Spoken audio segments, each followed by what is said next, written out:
Welcome back to Veggies with a Slice of Life. We're in part 2 of my interview with Broadway performer Andrea Jones Sojola. She shares how Dr. Sebi's African bio-mineral balance completely transformed her life. Here we go.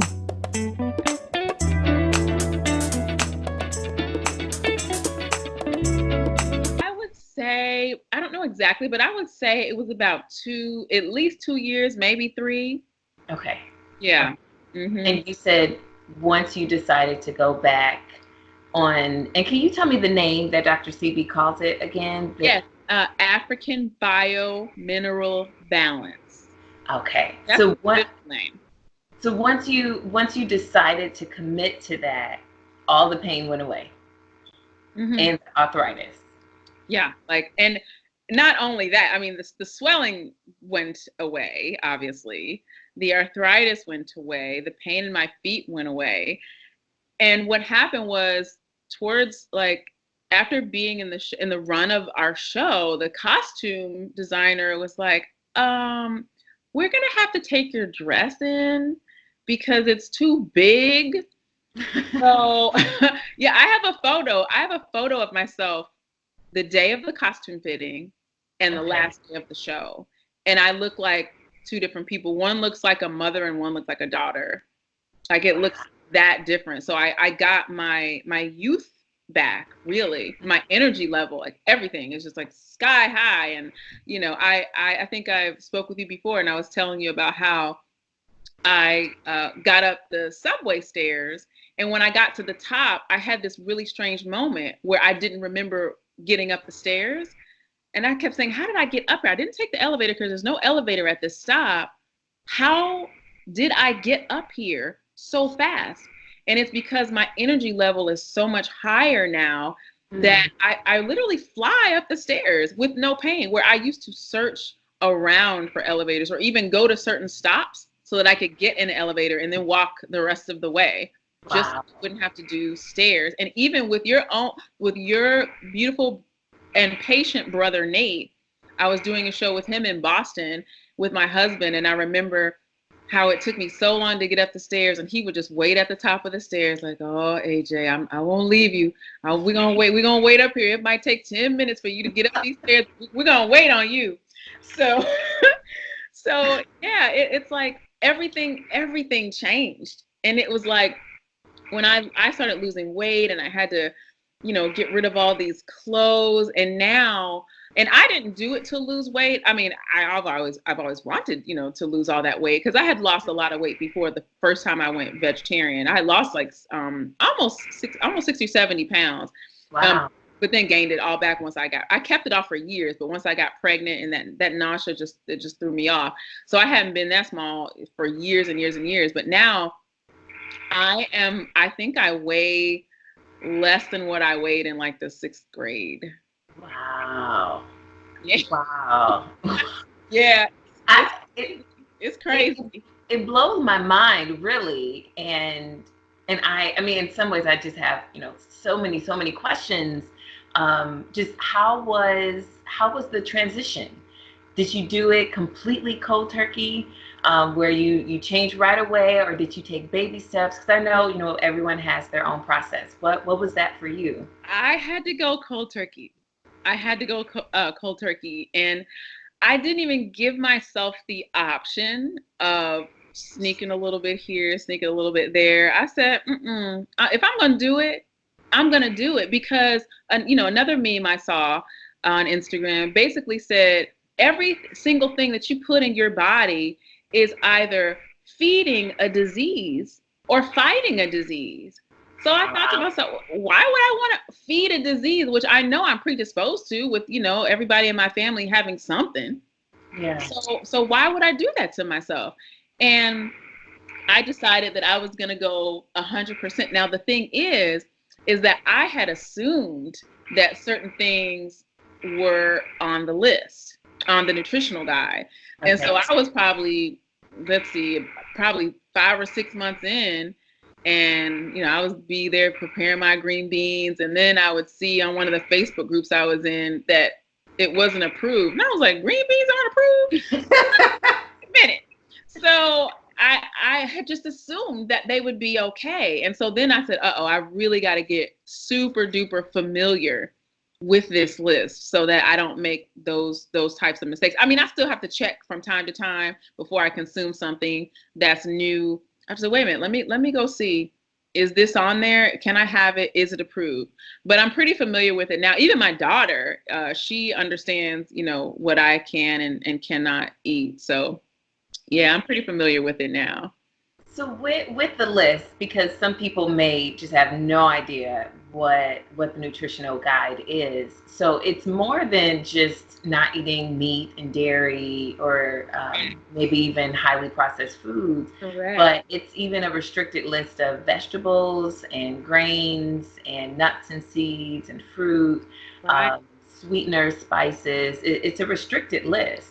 It's basically no animal products, no animal byproducts, no hybrid foods, no GMO, no processed foods, and no super acidic foods. Although there are some things on there that might be acidic, but I think when they get in your body, they alkalize or something. I don't know the chemistry or the biology behind it. And that's the thing. A lot of people ask questions of, what about the protein? What about the protein? And what about my vitamins that I take and all that? And I say, look, I don't know the science behind it. They've already done that. I'm an artist. I am not a scientist. So, that some people really need to know for their they have those types of brains where they have to know like every detail. And I'm like, look, they figured it out already. I'm just gonna follow what they've said to do, and it has seemed to work because I had been following what most of us follow is, the standard American diet, which, is SAD. It's very sad. And what we don't realize is a lot of that standard American diet is really pushed by the different food industries. Right. The meat and dairy. I mean, we all saw what happened to Oprah Winfrey when she says, I'm never going to eat another hamburger. Yep. They were ready to tar and feather her. Yep. Why is that? Like, if one person decides, that they're not going to eat, and yes, she may be powerful and she may, spread that to all her viewers, but like, why did they fight her so hard? It's about money. It is not about health. It's about money. So, there's nothing to be gained necessarily. Nobody can like make money from saying, eat more vegetables. Like, no one industry really, gets a ton of money for us just not eating that necessarily. I mean, there, farmers, I guess, who do, have crops. I guess they will benefit as well. But it's also good for the environment and, all that. So I got familiar with the list, and I like to think that it's actually more varied. It's more varied than if I were to eat the old way. Because the old way, you're eating, your chicken, your fish, your pork, your beef. You're going to eat broccoli, and you're going to eat a potato or something kind of in that family. Mm-hmm. But I'll tell you, I have not tried so many different foods my whole life. There's foods that I never heard of a couple years ago, and now they're in my daily regimen. There was something. Well, since I've talked to you, I've tried the Dr. Sebi plan before. I don't know if I was even 100% committed, but I remember how great I felt, and I remember just how good it was for my husband and I who tried it, and that was about 6 or 7 years ago. And so talking with you, it just re-sparked this interest, and I've been on this weight loss journey and trying to get back. You look great, by the way. You look so beautiful and so just like a bright star. Oh, thank you. Your skin looks great. Everything. I'll tell you, I feel that way. And I talked to you a week ago, and within that week, I called my husband right away, and I was like, Chike, oh my gosh, Dr. Sebi, why have we forgotten about him? we have to get back to this. And that week, within a week, I started transitioning. I didn't throw away food I had in my fridge, but I already was eating, big salads, and I was trying not to eat a lot of processed foods. I knew that I'm a vegan, but I was eating a lot of like fake meats, a lot of the like vegan pizzas, and I'm like, okay, I need to back away from that. And so then once I started going through that nutritional guide, I realized it's not that hard. It's right. It's not that difficult. And I realized, like you said, there's a lot of variety in it. And if anything, I was able to eat in this last week more food than I was before. Exactly. And you know what? This is my thing. I don't count any points. I did Weight Watchers years ago. I don't count any points. I don't have to measure anything. I don't have to, only eat at a certain time. Although a lot of people do the intermittent fasting and Sebi, they find it, very helpful. I've not done that, but it's not as restrictive, I think, as people make it out to be. And I can eat as much as I want. And it's, first of all, so I'm really addicted to these mushrooms. A lot of people use the mushrooms instead of meat, and they make them in various ways. And there's all these different mushrooms that I've never even had before, and now I'm eating them all the time. Like I didn't know what lion's mane was. What is lion's mane? I grew up. My parents always just bought mushrooms in a can. They would always buy them in a can and put them in stuff, but like they never really bought and cut up fresh mushrooms. Sure. So now, I'm eating oyster mushrooms and all the and enoki mushrooms, which we've learned how to make taste like chicken. I didn't even know what enoki was last year. Like that, it's that new to me. Okay. And last night I made mushrooms, and I was gonna go put them away, the leftovers. And as I was looking for a lid, I was just eating them. I'm eating mushrooms, and by the time I'm finding the lid, ain't no more mushrooms. Like I can't even put them away because they don't exist anymore. They're inside of me. So I eat all the time, and I don't have any guilt. I have no guilt at all.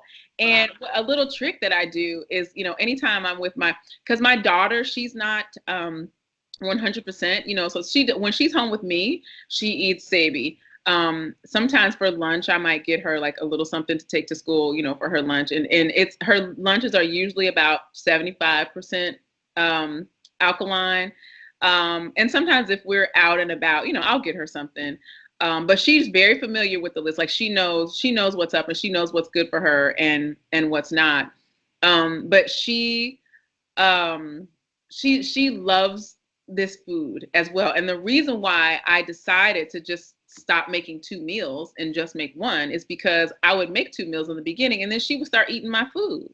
I was like, girl, either get your hand out my food, or I'm gonna start making you this food. So that's what I do now. Like she's in it to win it too, which is great. So, but I love it. I really do. So let me ask you about your daily regimen, or what life is like as a Sabian. So do you find that you're cooking a lot more? Do you do a lot of meal preps, going out to eat, special occasions, or visiting other friends and family with food? Okay, so I'm in the kitchen a lot, and I'm in the kitchen in a way that I never was before. I didn't enjoy being in the kitchen back in the day because, I had a limited amount of things that I was good at preparing. Really, my husband was the one that would do a lot of the cooking because he had worked in a kitchen before. So he knows how to prep really well, and he knows what knife goes with what, and he knows how to do the flip thing. He's good at all that. And he used to kind of make fun of me in the kitchen, like, "What? You don't cut an onion like that." He's always do that to me. So I didn't like being in there. But my husband has been on tour with the show for 4 years. So I had no choice. And how we even started kind of flipping everything was one time he came home. This was a couple years ago, and I had some Eggos waffles that I was giving to my daughter. And I don't know what made him say this. He said, "Why are you giving her that? Why are you giving her something that's out of a box like that?" And I was thinking, you're on tour. Like, you don't know what goes on here. I'm the one who's doing this, and this is what I have to do to get through my day. Yes. And then I was like, wait a minute, why am I doing that? I've got all these alkaline recipes of like waffles. So now that's our favorite thing, that we make on weekends, alkaline waffles, and they're so good. They're so good. So, I am in the kitchen a lot, and I use a lot of dishes. So I'm always like washing dishes and throwing them in the dishwasher. And now that we moved back to New York, my kitchen is so tiny that it's hard for me to even like allow someone else in there with me because there's just no room. Yeah.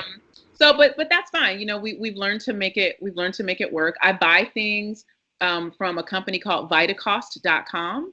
I buy a lot of items from there that you can't get in regular grocery stores, like some of the flours, because I use a lot of garbanzo bean flour and spelt flour. And I get these boxes of pasta that are like spelt pasta or like kamut, which is like an ancient grain.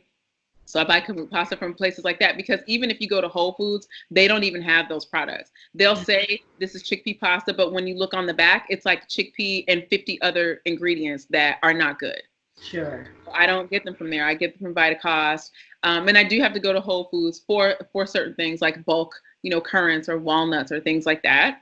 So that's all good. So we do cook a lot. It is very challenging to go to restaurants. I normally don't.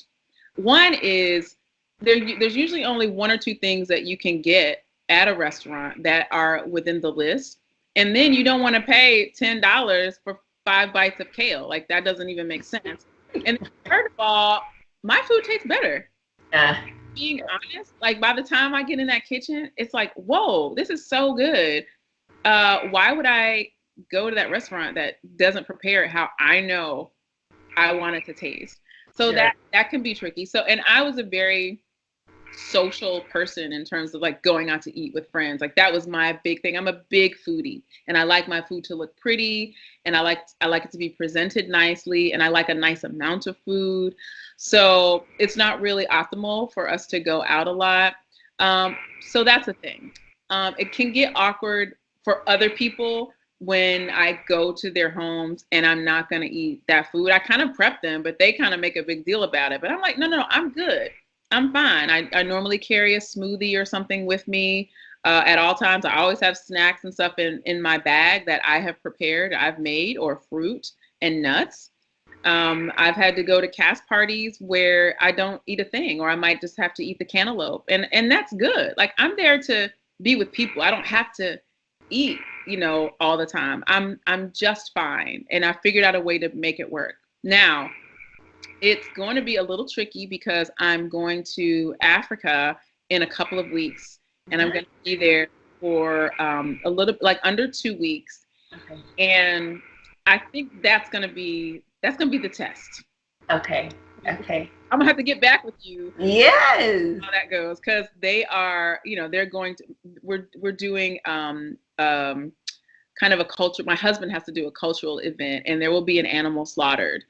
I don't know, a sheep or a cow or goat. Some animal will be slaughtered, and you are expected to eat that. But even we had one of our wedding receptions in South Africa, and they slaughtered, I think it was a sheep or a goat, and I was a vegetarian at the time. Okay. And they gave me the meat to taste, and I tried to tell them that I was a vegetarian, and I don't think they cared, or I don't think they understood. And so my dear sister-in-law knew it, and she kind of took my plate and ate the food, and then gave me the empty plate to make it look like I had consumed it.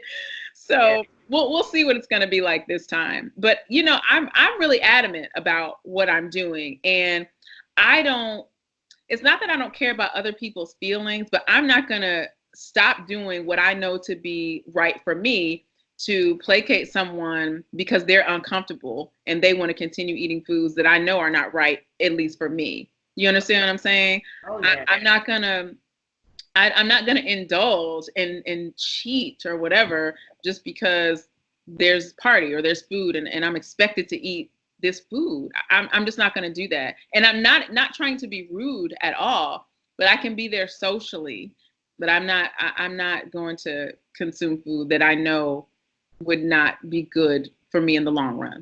I can't do that anymore. I did that my whole life, and that's how I ended up in the predicament that I was in. Right. Wow. So with your friends and your family, how have they adapted to your new health plan, and have you turned any of them? Okay, that's a good story. So when I was vegetarian for the first time, and I would bring my husband home, my parents would call us down for dinner, but they wouldn't call me. They would only call him. And I kept thinking, nobody ever called me downstairs to eat. Like, what?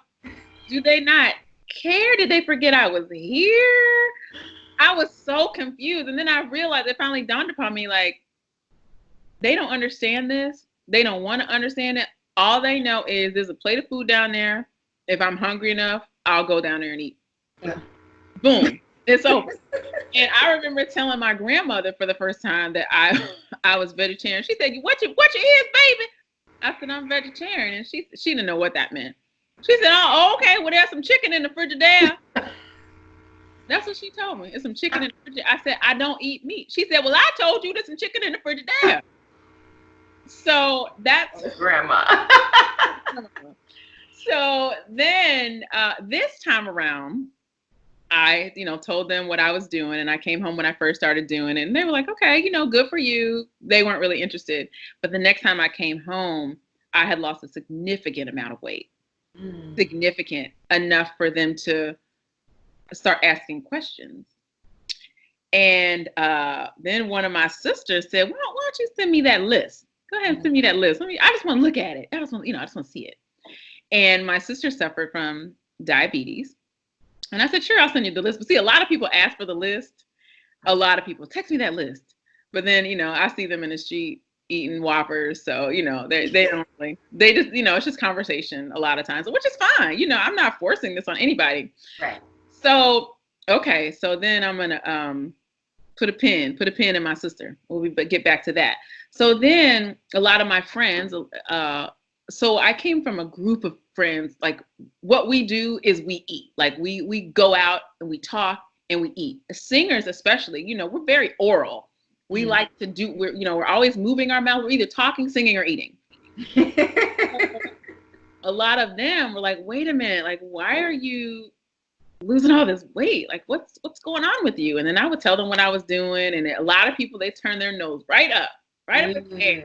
And then I'll get a text. Can you send me that list? Can you see that list? Okay. All right. So in the meantime, I started an Instagram page based on my food. So I decided to just take pictures of the things that I was cooking. Because what I was doing was I was texting a lot of my friends, like, look what I made. And people were shocked. Like, Andrea, you made that? Like, you're not even a cook. So I started putting these pretty pictures up of my food. People started following me. And then my friends would say, well, can you send me the recipe of like those mushrooms? And one day I got 6 or 7 texts from different people saying, look at my mushrooms I made. Okay. And I realized I didn't have time to respond to everyone. So another friend of mine said, why don't you create a Facebook page of all of us, all your friends or your family, if you want to add them, and then we could all post our pictures there. So I did that. And oh my gosh, it's just such a great community of people who I love and we all love food. So then go back to my sister. So my sister starts actually buying some of the products and preparing these meals. And I give her a lot of links to follow with really great recipes. And she's sending me pictures of her food. And this is somebody who, she has a husband who only eats meat. Like, he doesn't even like vegetables. Wow. So she had to start cooking his meat meals, and then she would cook her alkaline meals. And she started losing weight and started looking younger and started feeling better. And the doctor noticed, and the doctor eventually took her off of her diabetes medicine. Wow. Her numbers balanced out. and she didn't need the medicine anymore because she comes from a doctor. She has a doctor who's holistic minded. He's a medical doctor, but he is also a vegetarian. So he knows the power of food. So I just thought that was so incredible. So what I did was, because I love food so much, I created this community of people who also like food and who also want to be healthy, who, you know, they're on stages and on television and they want to look good and they want to feel good. So I've converted a lot of them. And what we've done is we started having alkaline meetups. So we do these potluck. Well, we've only done two or three. And people just, they make their food and we choose a location and everybody brings it. We eat until our heart's content. And then we just see like how people season things, and it's really fun. And I hope to continue to do more of them. Yes, it sounds great. It sounds delicious. I'd love to come to one. Oh, you're coming. I'm going to have you come. And you know what I did with my family? Because a lot of people say, well, it's just too hard. You know, when I go visit my family, they don't understand. You know what I did I think it might have been about a year ago. I went home and I wanted to do one of these potlucks I was telling you about. And all of a sudden, the night before, my sisters and my nieces and mother texted me talking about, well, why don't you just cook it all? And I said, me? Like, I don't even know how to cook for more than 3 people. Like, it's just me, my daughter, and my husband. Like, I don't know how to cook for all you guys. Yeah. They didn't know. They were afraid. A lot of people are afraid to prepare food in this manner. So what I did was we bought all the ingredients and we went to one of my sister's homes and I did a lecture. I did like a 30-minute lecture because they invited some of their friends over. So I'm speaking to a big group of people in the kitchen for about 30 minutes about the types of foods that I know that they eat and talking about the ingredients. Like, look what's on the back. Look at the ingredient list and notice that when you buy something, it'll say such and such flavor. Like, it's not even the real thing. It's just the flavor of it. Now, how do you get a flavor of it? You know, right. Y'all are basically eating a science fair project and you're feeding your kids that. And they're going to feed their kids that unless we stop it. We have to stop it right here, right now. Yeah. I gave the lecture and then we made about 30 tostadas. Oh. We made like so many tostadas and everybody ate and it was a really fun night. And from that point on, my nieces jumped on board and it's just my mom has jumped on board. So it's really wonderful. It's so special to see people change their lives. Yeah. Because I really believe in it. And I don't like to, force people on it. I just like to do what I know that I need to do for me. And I want to live the life. And then if people ask questions, I'm always happy to answer. Because before I knew about it, back in the day, I knew about it and I would talk about it, but nobody believed me because they're like, you still big. Like, why are you whatever you're doing, it ain't working. Why are you going to tell me, to stop eating my Big Mac and my Twinkie? So I had to live the life before people really could see how it works and that it does indeed work. Look out for part 3 of my interview with AJ as she continues to share her awesome story. Thank you so much for supporting Veggies with a Slice of Life. Don't forget to subscribe and share with a friend and your community. Till next time.